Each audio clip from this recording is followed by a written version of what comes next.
When I was a kid, my parents had me do a lot of gardening chores. I would have rather been playing, but there were important things like weeding to be done.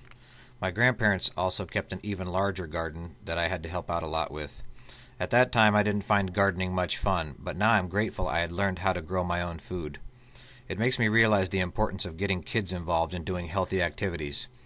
These days, my family eats the most excellent wild and organic homegrown meals that I am sure are keeping us healthy. We live in Chenega Bay, on Evans Island, where winters are very long and snows can be very deep. We start most of our vegetables indoors in late winter when it's too cold outside for plants. We use grow lights on a timer to give the seedlings a head start before they will be transplanted outside in spring. Planting seedlings helps us look forward to spring when we can move them out to the greenhouses when the snow melts and it gets warm enough outside. Not only do we like to grow our own food, but we also find that nothing can brighten up a day like seeing fresh flowers blooming in the spring.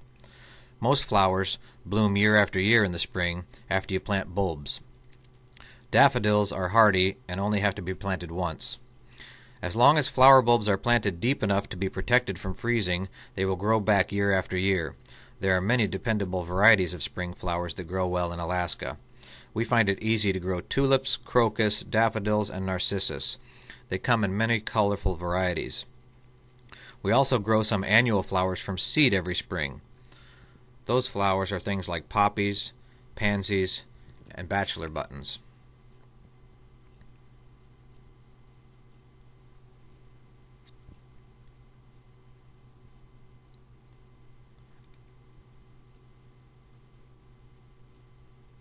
Another flower that grows from seed every year is the nasturtium. It grows well in Alaska. The flowers are edible and it adds a spicy flavor to salads. Roses and perennials grow back every year from the same root. If kept weeded, they are low maintenance. Many varieties can be bought in stores, but many other varieties grow wild, and they are usually in your home region where you can go get them yourself. At a young age, I took my son on outings to gather wildflower plants to transplant back into our yard. It helps to learn the leaf shapes for identifying the right plants before they bloom. Lupine has a long-lasting purple flower, and so does purple monkshood. Wild plants from a home area always seem to grow best because they've adapted to the environment there. Columbine will attract hummingbirds. It seems the birds like the red and yellow color combination the best.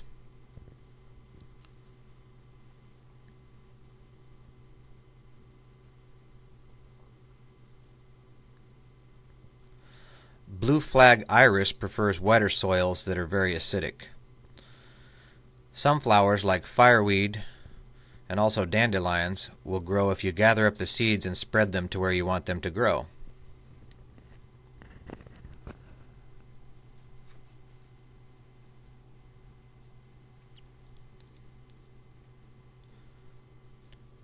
Wild violets are easy to transplant and highly successful. Many flowers also in the aster family, like daisies, transplant well.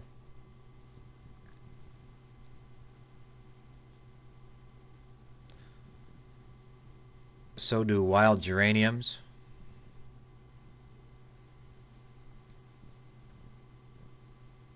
Shooting stars, and yellow monkey flower. Monkey flowers are edible. The Alaska state flower, the forget-me-not, grows first from seed, but then grows back year after year. An ornamental called bleeding heart also does well in coastal Alaska.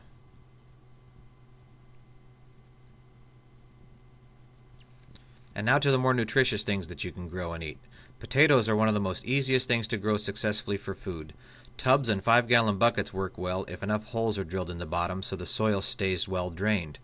They can grow outside in a greenhouse and are high in vitamin C, vitamin B, and potassium. Kids like to help dig potatoes in the fall. It seems they have just as much fun digging potatoes as they do finding Easter eggs. Speaking of eggs, eggshells help minerals go into your soil if you compost them. A good-sized compost pile can grow 5 to 10 pounds of potatoes in the summer. The first thing you'll need is to make your own dirt. You can save kitchen scraps and dump them into a bin. Add seaweed, coffee grounds, and other things like that, and worms will make the dirt for you. Be careful not to use too much animal wastes in the smell will attract the bears. Of course, you can simply buy potting soil from the store, but it's often expensive and a little too much to ship out as freight to a village. There's many ways to contain your soil. Raised beds work both well outside and in the greenhouse. Many styles of tubs and planters work well. Just make sure they have enough holes in the bottom for the excess water to drain out.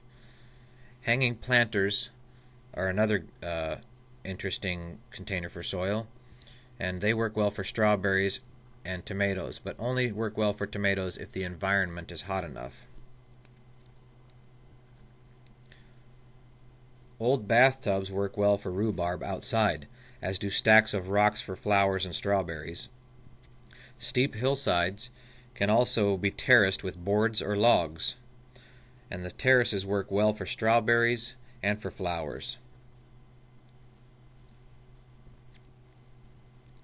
This specific hill terrace worked well for strawberries and bulb flowers simultaneously.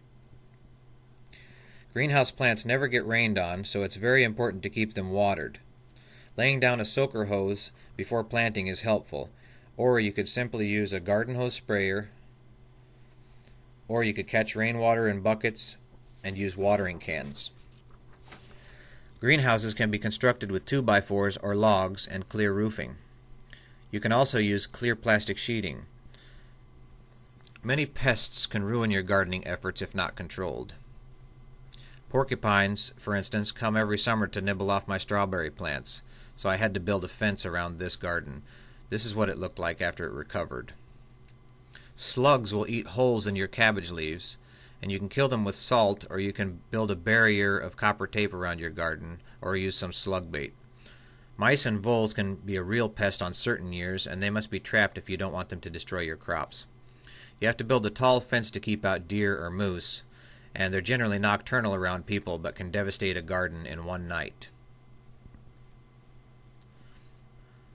Asparagus grows back every spring from the same root crown, but you have to stop picking it in July if you want it to grow up and live. It is high in vitamin K, minerals like iron, manganese, phosphorus, and potassium. Fireweed shoots in spring are also good to eat and go good in salads. Rhubarb also grows year after year from the same root. Be careful to only eat the stems because the leaves are toxic. Horseradish grows back from the root just like rhubarb. It grows like a weed. The grated root mixed with ketchup makes a great homemade cocktail sauce to eat with your fish. Mint grows from the same root too, and if dried, it can be a great tea in winter. If you let some garlic go to seed and drop, then it will grow back year after year. Chives grow back year after year because you never harvest the root bulbs. It's hard to beat the fresh flavor of chives and garlic in your food. Red raspberries also produce in Alaska year after year from the same root.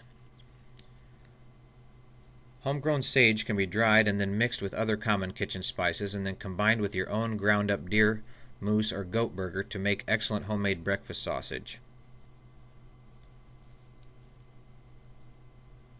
Other vegetables in your garden will need to be started with seeds. Some plants do better directly sown into the soil, while others need to be started indoors and transplanted.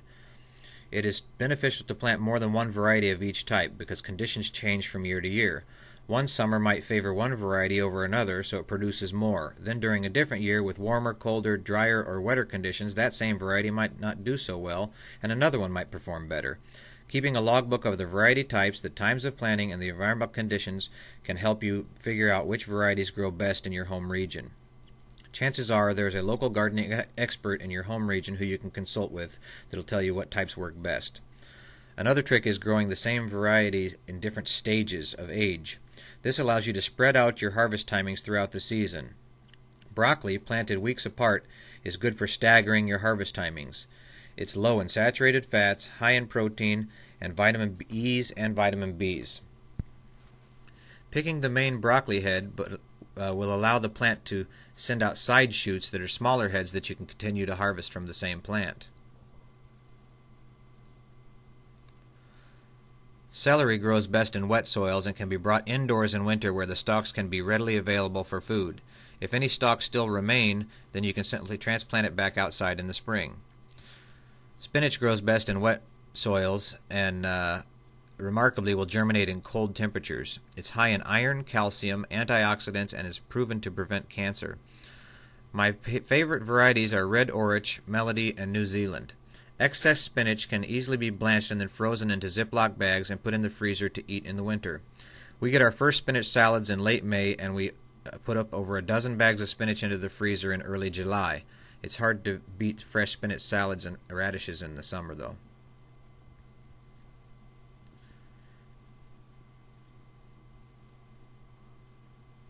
Carrots are high in vitamin C, and beets are well known for being beneficial to the cardiovascular system. They are high in vitamin C, iron, minerals, and protein. They store well in dry sand if kept in a cool place. If you pick all your spinach by early July, then you can transplant broccoli, cabbage, and squash to those newly opened locations. Cucumbers, zucchini, and squash will not fruit well if exposed to constant light at night, so even a street light can mess up the production of some varieties.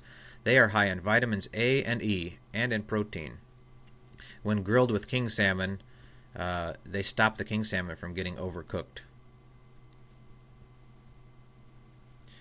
Homemade dill pickles always taste better to me than the store-bought ones. Pickling cucumbers and kohlrabi is a great way to preserve vegetables and their vitamins for eating them in the winter. My favorite cauliflower variety is graffiti. There's another variety called cheddar that's orange. Snow peas, regular peas, and pole beans all require a trellis for the vines to climb up. I use strings woven back between nails. Snow peas also grow well outside. We grow so many snow peas that we put many into the freezer for winter. Sunflowers also grow in Alaska in a greenhouse, but the flowering seed head stays small. Savoy cabbages seem to be the best variety of cabbage for me, but slugs really enjoy them. There are often more greens than we can eat throughout the summer. Brussels sprout plants are amazingly cold hardy and continue to grow well and fruit on into the fall, into the winter even, when there's frost outside. They go good with moose steaks and salad and are high in riboflavin, manganese, and phosphorus. Lettuce and greens are high in dietary fiber, vitamin A and C.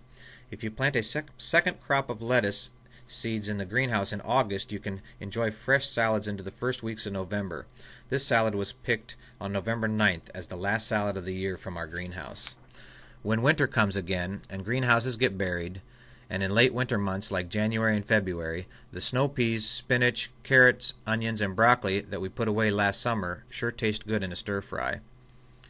They're a great source of dietary fiber, vitamins, and minerals. In winter, it's nice to be eating homegrown produce, and it saves on the food freight bill. I find myself waiting for spring to come again so I can grow more healthy foods for my family. Plus one thing for sure, homegrown foods always seem to taste better. Just like how Grandma used to make. While making this video, I'm hoping it inspires some of the viewers to take up gardening if they haven't already.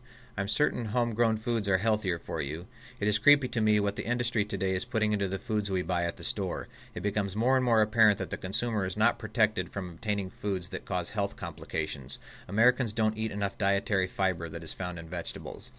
I'm hoping my son grows up and learns enough to be able to grow his own food someday, and that maybe he will have children of his own to teach them how to do the same. Please feel free to contact me anytime if there is anything I can help you with about gardening. I would be glad to share with you what I've learned in my 20 years of gardening in rural Alaska. And remember, gardening is rewarding as you make it. It's a labor of love. The more you put into it, then the more you'll get out of it. I find it fun and a great way to spend time with my son doing a healthy activity. Good luck, and thanks for watching.